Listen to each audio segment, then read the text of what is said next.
हरे कृष्ण। तो आप सभी वैष्णव के चरणों में मेरी प्रार्थना है कि आप मुझे कृपया आप सभी मुझे आशीर्वाद प्रदान करें, जिससे ये श्लोक को मैं समझाने का प्रयास करें। उसमें जो त्रुटि हो जाए, गलती हो जाए, तो उसमें आप लोग सभी क्षमा कर दीजिएगा। हरे कृष्ण। तो ये श्लोक बहुत महत्वपूर्ण अभी प्रसंग चल रहा है यहाँ पे, कि जैसे कि यहाँ पे हम लोग देख रहे हैं ना कि कर्दम मुनि और माता देवहूति का ये यहाँ पे गृहस्थ लाइफ कैसे होता है, गृहस्थी में मनुष्य मतलब पति का और पत्नी का क्या क्या धर्म है, ये सब बहुत बहुत सुंदर तरीके से बताया गया है। और यहाँ पे बहुत सुंदर बात है कि जैसे हमारी संतान कैसे होनी चाहिए, इसके ऊपर भी बहुत बड़ा विस्तृत रूप से वहां पे बताया गया है कि ये मतलब इसलिए यहाँ पे बताया गया ना कि करदम मुनि एक उदाहरण स्वरूप है हम सबके लिए, गृहस्थ के, खास करके गृहस्थ के लिए।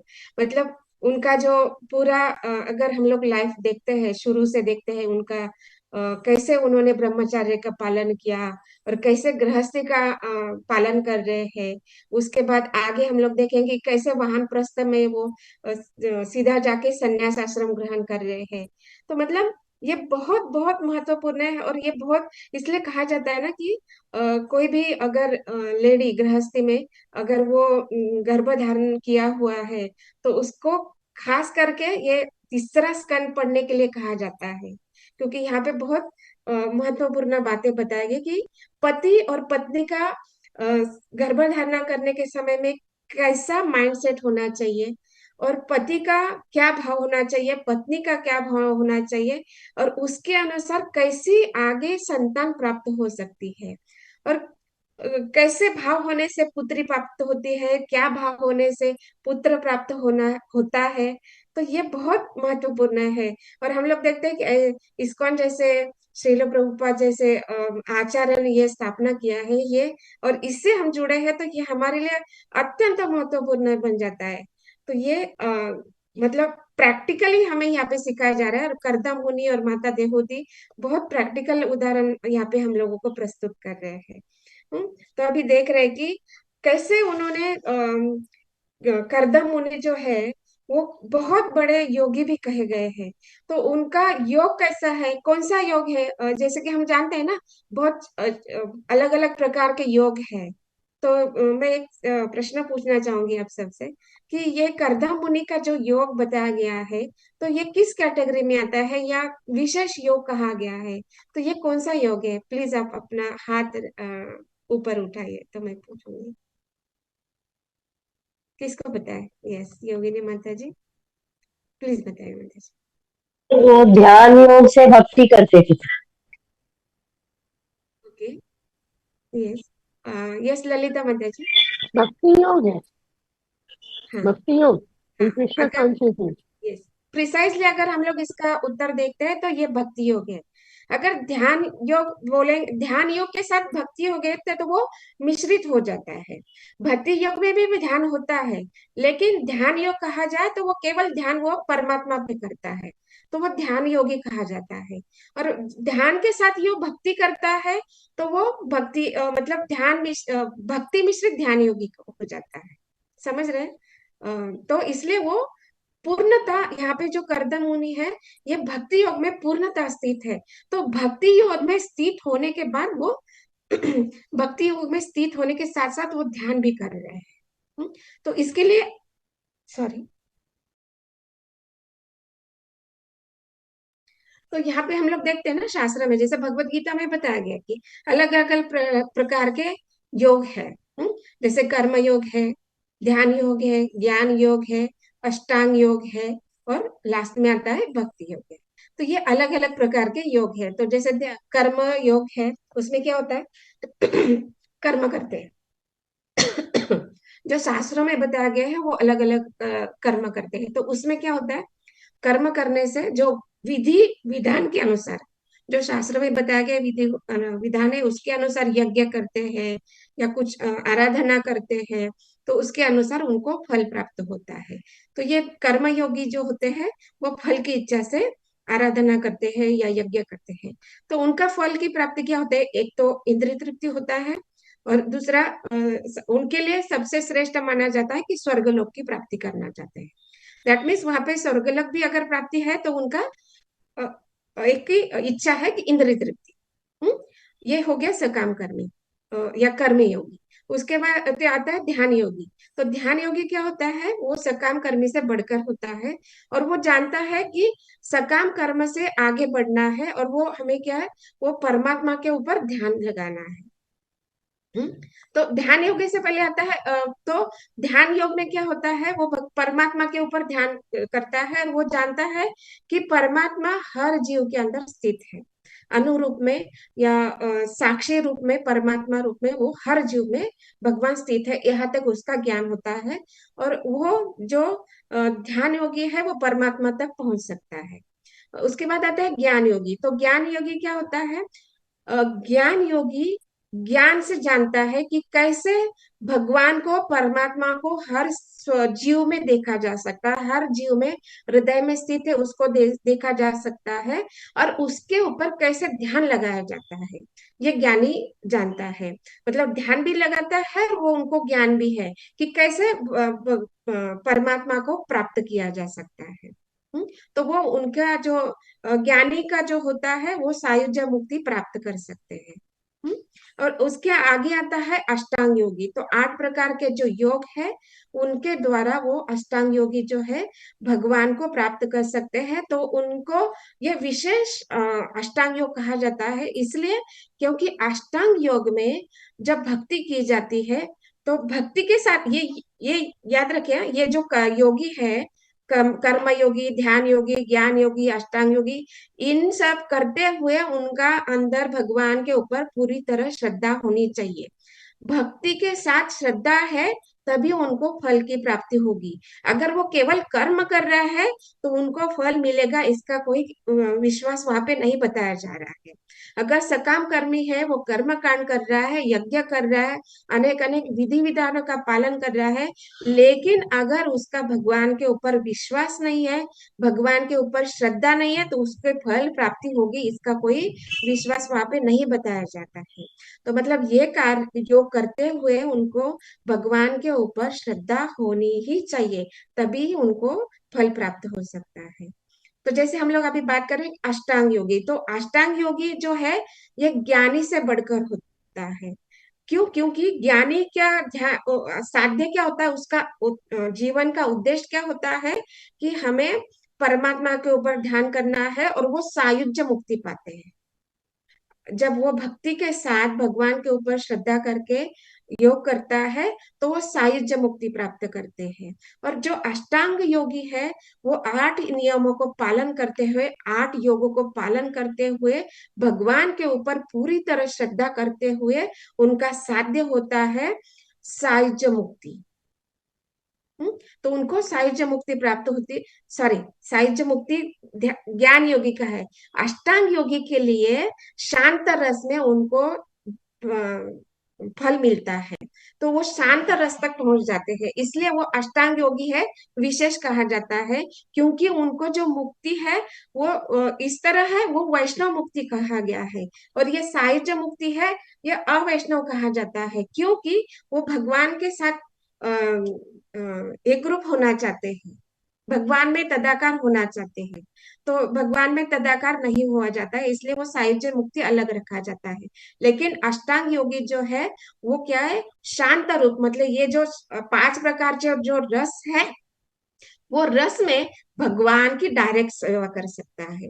और सायुज्य मुक्ति में क्या होता है, वो केवल जो प्रकाश है, भगवान का जो तेज है, उसको ही भगवान मानता है। दैट मीन्स वो निराकार मुक्ति है। और जो अष्टांग योगी है उसको शांत रस में मुक्ति मिलती है, शांत रस तक वो पहुंच सकता है। दैट मीन्स वो भगवान को साकार रूप में भक्ति कर सकता है, लेकिन शांत रस में। तो कैसे शांत रस में, जैसे भगवान का चामर बना है, फैन बने हैं, आसन बने हैं, भगवान की पादुकाएं बने हैं, बांसुरी बने हैं, तो ये जो सेवाएं होती है ये शांत रस में होते हैं। तो इस प्रकार ये अष्टांग योगी। और ये यहाँ पे जो करदम मुनि का जो योग बताया गया है वो कौन सा योग है, तो ये भक्ति योग है। तो ये सर्वश्रेष्ठ है। अभी देखिए कर्म योग, ध्यान योग, ज्ञान योग, अष्टांग योग, और फिर लास्ट में आता है भक्ति योग।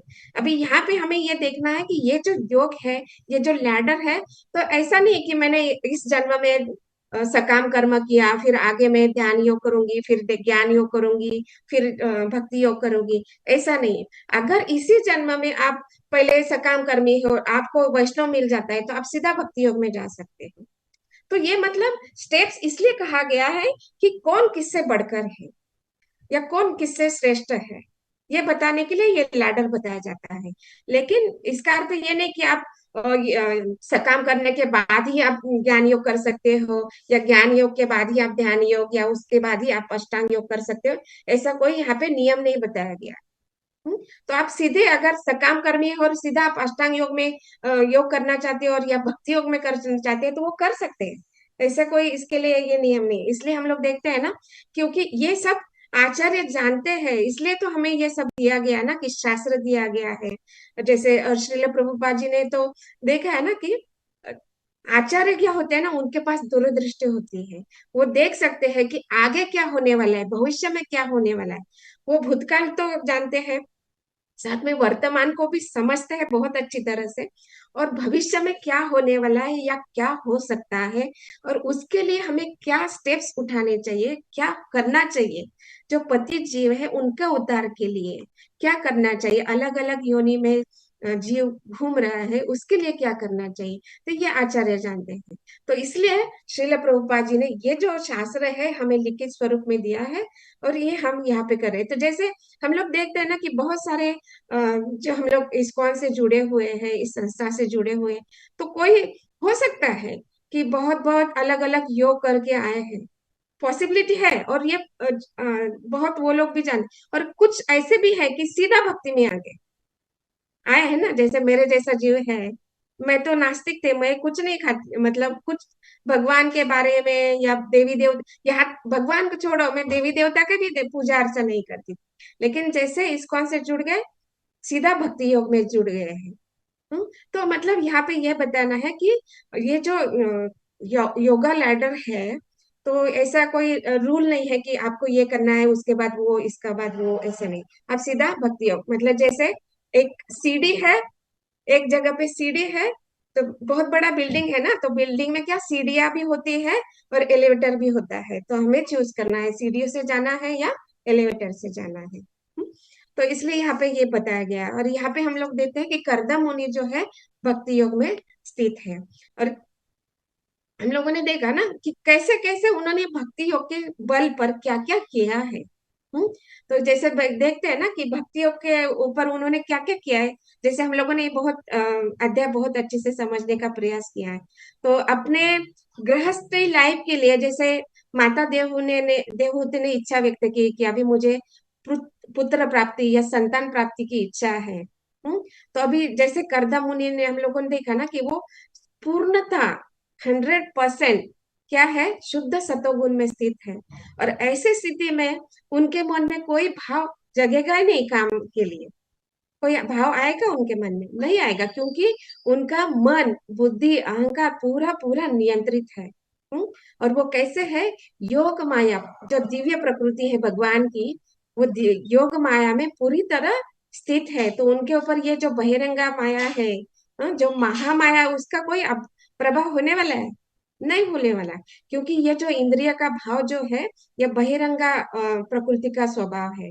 और ये महामाया इंद्रियों के ऊपर अपना आक्रमण करती है। लेकिन वहां पे कोई उनको चांस ही नहीं था।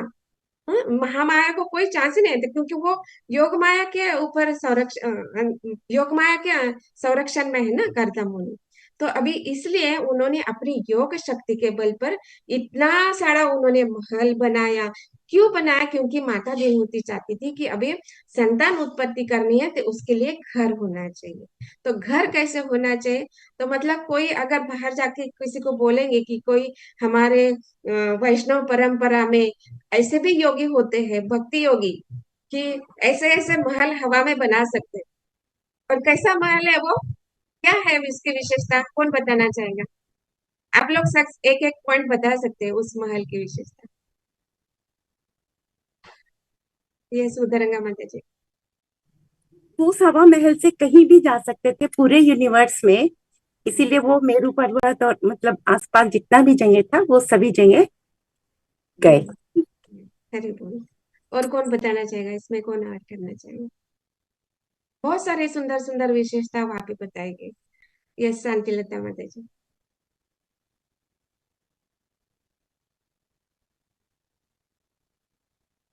हरे कृष्ण। तो देखिए ये जो विशेष महल था ये तो कैसे था, बहुत बहुत मूल्यवान रत्नों से जड़ित था। संगमरमर का था, सोने के आसन वगैरह वहां पे थी।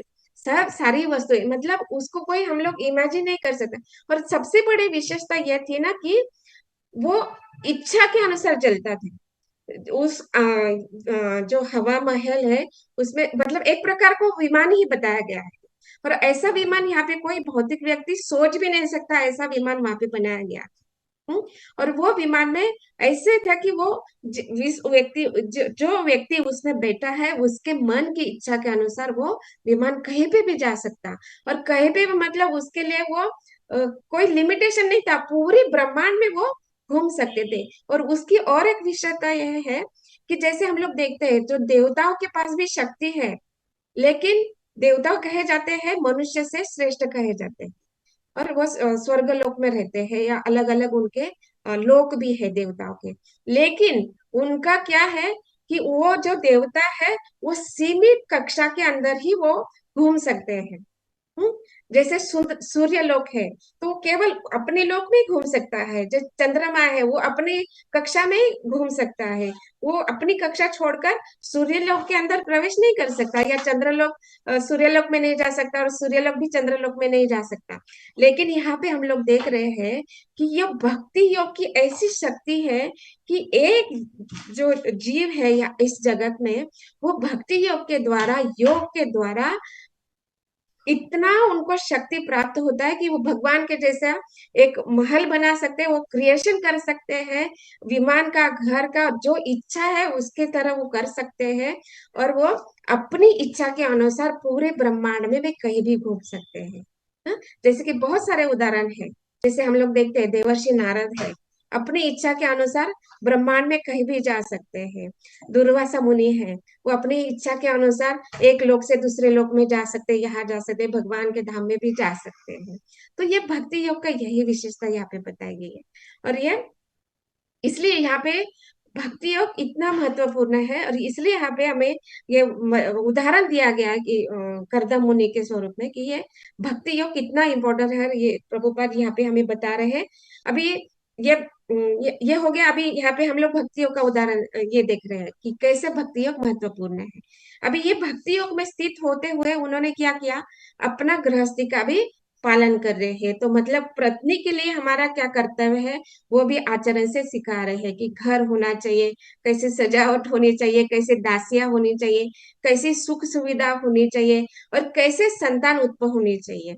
ये भी यहाँ पे हमें सिखाया जा रहा है।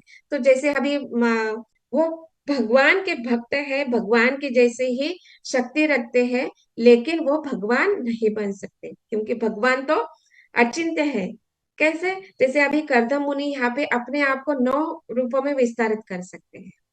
हम्म, तो दैट मीन्स यहाँ पे बताया जा रहा है कि कोई भी शक्तिशाली योगी है वो अपने आप को 9 रूपों में विस्तारित कर सकते हैं। लेकिन भगवान कैसे है? भगवान अपने आप को अनंत रूपों में विस्तारित कर सकते हैं।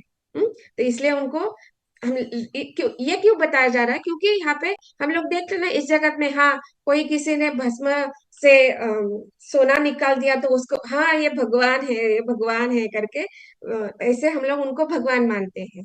लेकिन ऐसा नहीं होता है। ये तो इस भौतिक जगत का ये, और ये सब यहाँ पे क्या बोलते हैं ना इसको, ये चीटिंग वर्ल्ड है। यहाँ पे बहुत सारी चीटिंग होती है। क्योंकि हम अपने आप को चीट करना चाहते हैं ना, इसलिए। क्योंकि बताया जा रहा है ना, शास्त्र में बताया जाता है जीव का स्वभाव है। क्योंकि उसमें अंदर ये दोष है कि अपने आप को चीट करना। तो ये स्वभाव होने के कारण, अपने अंदर दोष होने के कारण हम दूसरों को भी चीट करना चाहते हैं या ठगना चाहते हैं। तो ये भक्ति युग का मतलब इस कलयुग का और ये भौतिक जगत का ये दोष है। तो इसमें हम किसी के ऊपर ब्लेम नहीं कर सकते या बोल नहीं सकते कि आप चीटिंग कर सकते हैं। ये तो दोष है, तो इसमें कोई ये नहीं है। ये तो साक्षात भगवान ने ही बोला है, शास्त्र में बोला है। तो ये हम लोग देखते हैं कि कैसे अपने भक्ति योग के माध्यम से, यह शक्ति से वो अपने आप को नौ रूपों में विस्तारित कर सकते हैं। और भगवान अचिंत है, भगवान अचिंत असंख्य रूपों में अपने आप को विस्तारित कर सकते हैं। यहाँ पे पता है अभी ये गृहस्थी में आगे अभी क्या हो रहा है, यहाँ पे अभी उनको 9 पुत्रियां उत्पन्न हुई है माता देवहूति को, क्योंकि भगवान के भक्त होने के कारण, ये वासुदेव परायण होने के कारण वो माता देवहूति के मन में क्या चल रहा है ये जान सकते थे। और उन्होंने जान लिया कि माता देवहूति को कितने अनेक संतानें चाहिए, इसलिए उन्होंने 9 रूपों में विस्तारित करके 9 कन्याएं उनको दे दी है। और अभी क्या हो गया, वहां पे एक विशेष श्लोक बताया गया है। क्या श्लोक है वो? श्लोक संख्या 48 में बताया गया कि उसके तुरंत बाद ही उसी दिन देवहूति ने 9 कन्याओं को जन्म दिया। अभी देखिए कितना विशेष यहाँ पे बताया जा रहा है कि ये जो 9 कन्या उनको उत्पन्न हुई, कैसे हुई? उसी दिन उत्पन्न हुई है। ऐसा नहीं कि वहां पे बहुत बड़ा प्रेगनेंसी ड्यूरेशन था और उनको लेबर पेन हुआ, ये नहीं बताया जा रहा है। तो इसलिए ये ना, ये जो हमारा ये जो स्पिरिचुअल वर्ल्ड है ना, ये मटेरियल वर्ल्ड से यहाँ पे अलग है, ये बताया जा रहा है ये कि क्योंकि वहां पे दुख नहीं है, कुंठा नहीं है। हाँ, इसलिए वो वैकुंठ बताया जाता है। आध्यात्मिक वर्ल्ड जो है ये आध्यात्मिक वर्ल्ड है। और यहाँ पे कैसे हो रहा है, जैसे उनको इच्छा हुई और अपने आप को 9 रूप में विस्तारित किया, और जैसे उन्होंने इच्छा की माता देवहूति ने, तो तुरंत उसी दिन उनको कन्याएं उत्पन्न हुई है। हम्म अभी देखिए, और वो जब कन्याएं उत्पन्न होती है तो अभी माता देवहूति सोच रही है क्या, कि क्या सोच रही है कि अभी कन्या तो उत्पन्न हो गई है, लेकिन वो क्या होने वाली है, वो तो शादी ब्याह करके चले जाएंगी। हम्म और अभी जो करदम मुनि है वो क्या करने वाले हैं, तो यहाँ पे बताया जा रहा है ना देवहूति कैसे है। देवहूति इतनी सुंदर थी कि उसके पैर के नाखून मोतियों जैसे लग रहे थे। अभी ये देवहूति का सौंदर्य के बारे में वर्णन हो रहा है। उनके जो पैर के नाखून है वो मोतियों के जैसे सुंदर थे। वह भूमि को नाखूनों से कुरेद रही थी, तो ऐसा प्रतीत हो रहा था मानो भूमि पर मोती बिखरे हो। हम्म तो ऐसे लग रहा था, मतलब इतना सौंदर्य है, इतना सौंदर्य है। और ये सौंदर्य उनको कैसे प्राप्त हुआ था? वो तो पहले राजा जो पृथ्वी के सम्राट है स्वयंभू मनु, उनकी पुत्री है। मतलब एक प्रकार से वो राजकन्या भी है, और दूसरी प्रकार से ये बहुत बड़े शक्तिशाली योगी है, जो महायोगी है, करदम मुनि है, सबसे महान भक्त है, उनके वो पत्नी थी। तो मतलब माता पिता के तरह से उनको भी सौंदर्य प्राप्त था, शक्ति प्राप्त थी, गुण प्राप्त थे, लक्षण प्राप्त थे। और दूसरी ओर से पति के तरफ से भी उनको दिव्य प्रकृति प्राप्त हो रही थी। जो आध्यात्मिक जैसे बताया जाता है ना कि पति जो कार्य करता है उसका आधा भाग पत्नी को मिलता है। तो यहाँ पे भक्त है भगवान के करदम मुनि, तो उनको वो दिव्यता तो मिल रही है ना, उनको जो आध्यात्मिक फल वो तो मिल रहे हैं। तो इसके कारण वो इतने सुंदर प्रतीत हो रहे कि मानो ऐसे भूमि पर बहुत सारे मोती बिखरे हो। और यहाँ पे बताया गया कि जब कोई स्त्री अपने पांव से जमीन कुरेदती है तो यह संकेत है कि उसका मन विचलित है। अभी यहाँ पे क्या बताया जा रहा है कि माता देवहूति का मन के बारे में यहाँ पे बात हो रहा है। अभी क्या हो रहा है कि उनको 9 पुत्रियां प्राप्त हुई है। और वो सोच रही कि पुत्रियां तो शादी ब्याह करके चली जाएंगी। और जैसे पिछले श्लोक में बताया कि जो करदम मुनि है वो क्या है, अपनी जो प्रमुख रुचि है, प्रमुख रुचि क्या है, कृष्ण भावनामृत।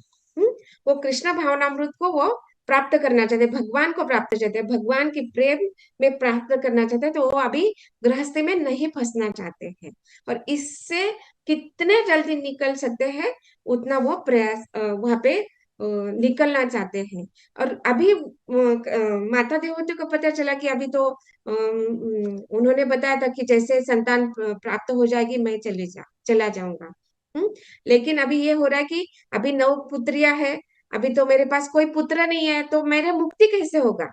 हम्म, मतलब यहाँ पे ये एक प्रकार से ये बताया जा रहा है कि पुत्र है तो वो जो विधि विधान होते हैं जो शास्त्रों में बताया गया है उसके अनुसार वो तर्पण करता है, जल या पिंडदान करता है, तो जो माता पिता है उनको मुक्ति प्राप्त होती है।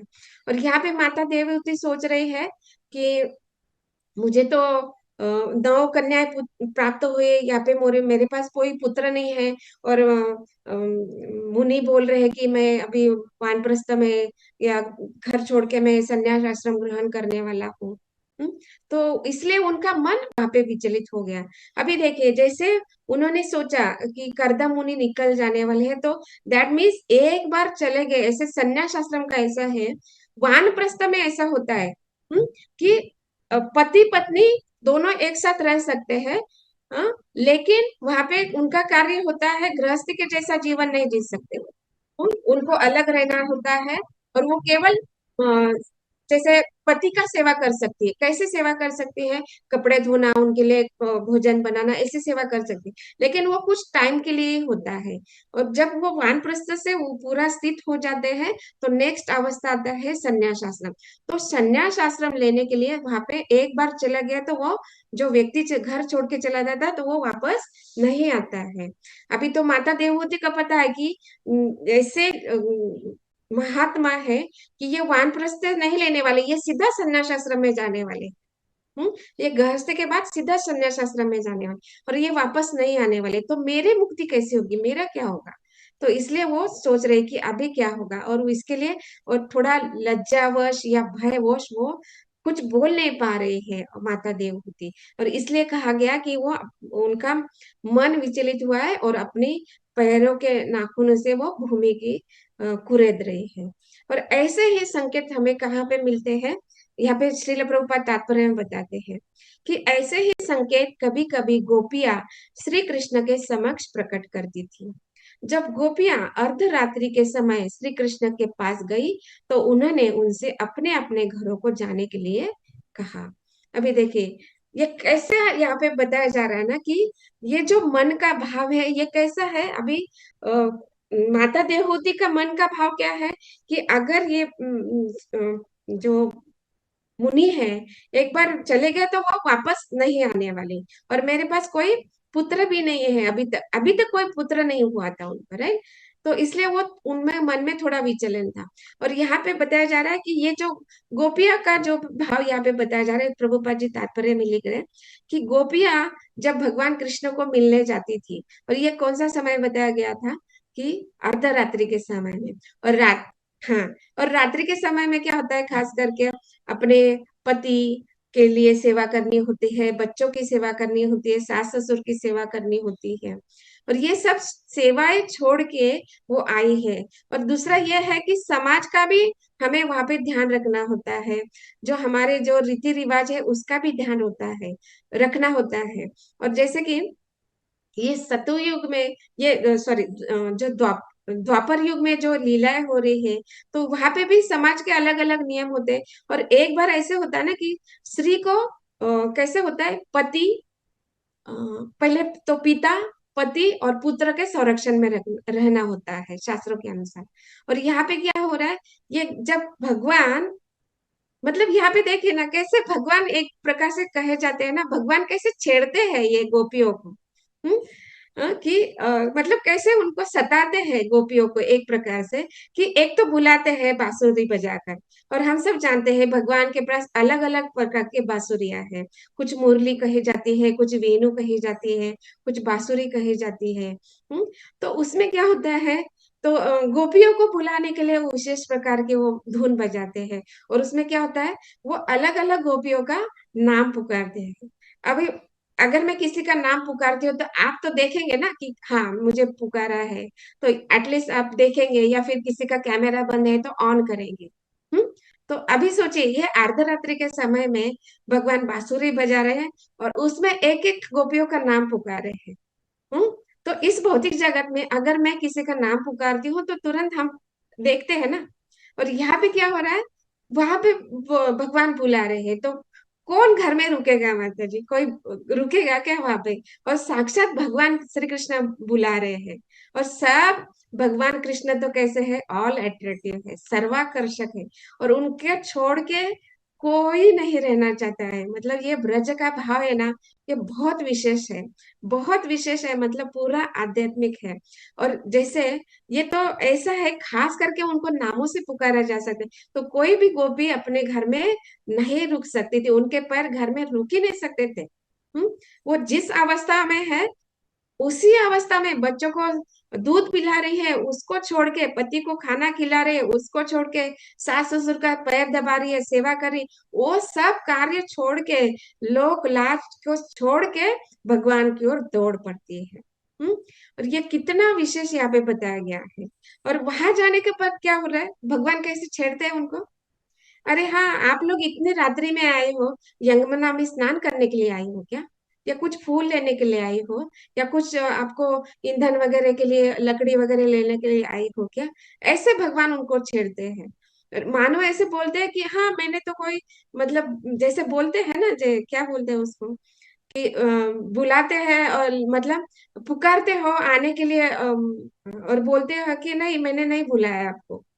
और आप क्यों आए हो, इतना अर्धरात्रि के समय में, आप इतना घने अंधेरे में आए हो, इतना घन, मतलब पेड़ पक्षी है वहां पे, और रात के समय में बाघ शेर चीता सब बाहर निकलते हैं, आपको खा जाएगा। और बड़े बड़े विषैले जीव भी होते हैं, सांप बिच्छू कुछ भी काट लेगा। और आप सब इस अंधेरे में, ये समय में आप यहाँ पे क्या कर रहे हो? ऐसे भगवान उनको छेड़ते हैं। और फिर ऑफकोर्स, मतलब ये जो गोपियां है, ये तो कोई साधारण जीव है नहीं ना, ये तो बड़ी बड़ी सिद्धियां प्राप्त किए हुए ऋषि मुनि। हम्म, ये कोई द्वारका के है, कोई अयोध्या के है। हाँ, तो अलग अलग स्थान के जो ऋषि मुनि है वो सब है। और उनको तो भगवान का संग करना ही है। तो ये तो उनका ही इच्छा था ना, और ये भगवान वहां पे उनको बुला रहे हैं। और ये सब वो भी जानते हैं, लेकिन लोग लज्जा के कारण, और स्वभाव जो स्त्री का स्वभाव होता है लज्जा, तो उसके कारण वो बोल नहीं पा रही है। कि हाँ आपने बुलाया, और अभी आपको प्रसन्न करने के लिए हम लोग आए हैं, अभी यहाँ पे विलास करना है इस कुंज वनों में, हाँ, या सरोवर में, वहां पे विलास करना है, इसलिए आपने बुलाया है। और लेकिन आप ही बोल रहे हो, तो सामने से हम लोग कैसे सोचेंगे। हाँ, तो यही भाव यहाँ पे माता देवहूति के मन में होता है, कि अभी करदम मुनि चले जाएंगे, मेरे पास तो पुत्र नहीं है, तो मेरी मुक्ति क्या होगा। लेकिन लाज और लज्जावश वो, शर्म के कारण वो बोल नहीं पा रही है कि आप अभी मुझे एक पुत्र भी दे दिए करके, संतान तो दिया है, लेकिन मेरा आगे भविष्य में क्या होगा, मेरा क्या होगा। जैसे हम लोग श्री चैतन्य महाप्रभु के जीवन में भी देखते हैं। उनकी भी पत्नी थी, माता थी, और घर में कोई पुरुष व्यक्ति नहीं था जो धन कमाकर उनको, उनका पालन करे या रक्षा करे, या उनके पोषण के ऊपर ध्यान रखे। फिर भी उन्होंने उनको त्याग कर क्या किया, संन्यास आश्रम ग्रहण किया। और कितने उम्र में किया, 24 साल की उम्र में उन्होंने संन्यास आश्रम ग्रहण किया। तो तब उन्होंने, मतलब ये वहां पे ये नहीं हुआ ना कि मेरा पत्नी या माता का कौन संरक्षण करेगा। नहीं, उन्होंने, जबकि वो स्वयं भगवान है, फिर भी वो दिखा रहे अपने, हमें भक्त स्वरूप में आकर दिखा रहे हैं कि कैसे आचरण होना चाहिए, और कैसे गृहस्थी से डिटैच रहना चाहिए। अभी यहाँ पे भी करदम मुनि हमें दिखा रहे हैं ना, कि ये सारा दिखाया, महल बनाया, इतने इतने सुंदर, वहां पे सुंदर कन्याएं थी, उनकी सुंदर पत्नी थी, और सुंदर सुंदर उनको 9 पुत्रियां भी प्राप्त हुई। फिर भी वो वहां पे अटैच नहीं है। हम्म, वो तुरंत जैसे पुत्रियां उत्पन्न हो गई, वो तुरंत बाहर निकलने के सोच रहे हैं। तो ये जो कार्य है, ये सारे कार्य क्या है, इंद्रिय तृप्ति के आधार पर होते हैं। और ये भक्ति होगी में स्थित होने के कारण, भगवान के महान भक्त होने के कारण, वो बिल्कुल भी आसक्त नहीं थे। कोई भी इंद्रिय तृप्ति का भाव उनमें नहीं था। वो कितना यहाँ पे घूम रहे हैं, पत्नी के साथ विलास कर रहे हैं, यहाँ पे कितना कार्य कर रहे हैं, लेकिन वो बिल्कुल भी इंद्रिय सुख के ओर आसक्त नहीं है। तुरंत उन्होंने, तुरंत मतलब वो कर्तव्य के रूप में कर रहे हैं, तुरंत डिटैच हो गए हैं, मतलब अटैच टू डिटैच है। वो वहां पे जो उनकी आसक्ति है, किस लिए है, वो डिटैच होने के लिए। क्यों? क्योंकि वो जैसे पति का कर्तव्य है उनको सुख देना, तो संतान सुख ये सबसे बड़ा सुख होता है। तो जैसे उन्होंने सुख दिया, तो इसलिए वो अटैच हो रहे थे माता देवहूति के साथ। तो इसलिए उनका यहाँ पे इतना विलास का वहां पे वर्णन बताया जा रहा है, इंद्रिय सुख का वर्णन बताया जा रहा है। ये किस लिए है? तो ये तुरंत डिटैच होने के लिए। तो यही हमें सिखाया जा रहा है कि कैसे हम लोगों को इस गृहस्थी में रह के, तो इस गृहस्थी के लिए अटैच होना है, लेकिन कैसे? To detach. तो डिटैच होने के लिए हमें अटैच होना है, ये यहाँ पे सिखाया जा रहा है। तो इस प्रकार यहाँ पे हम देखते हैं कि उनका जो माता देवहूति का भाव है कि अभी मुझे पुत्र प्राप्ति चाहिए, पुत्र होना होगा तभी मेरी मुक्ति हो सकती है। और जैसे अभी वो एक स्त्री का स्वभाव होता है ना, उनको संरक्षण चाहिए, राइट। तो जैसे पहले पिता का होता है, फिर पति का, और अभी पुत्र का चाहिए। और ये, और दूसरा है कि पुत्र प्राप्ति होना, संतान प्राप्ति होना, ये उसका इच्छा है। और अभी वो आगे बताया जाएगी कैसे वो करदम मुनि को प्रार्थना करती है कि अभी आप मुझे एक पुत्र दीजिए जिससे मेरी मुक्ति हो सके, ये यहाँ पे बताया जा रहा है। तो थैंक यू वेरी मच। जितना मैं समझ पाई और जितना मैं समझा पाई उतना मैं प्रयास किया। इसमें कुछ गलती हो गई है तो प्लीज मुझे क्षमा कर दीजिएगा।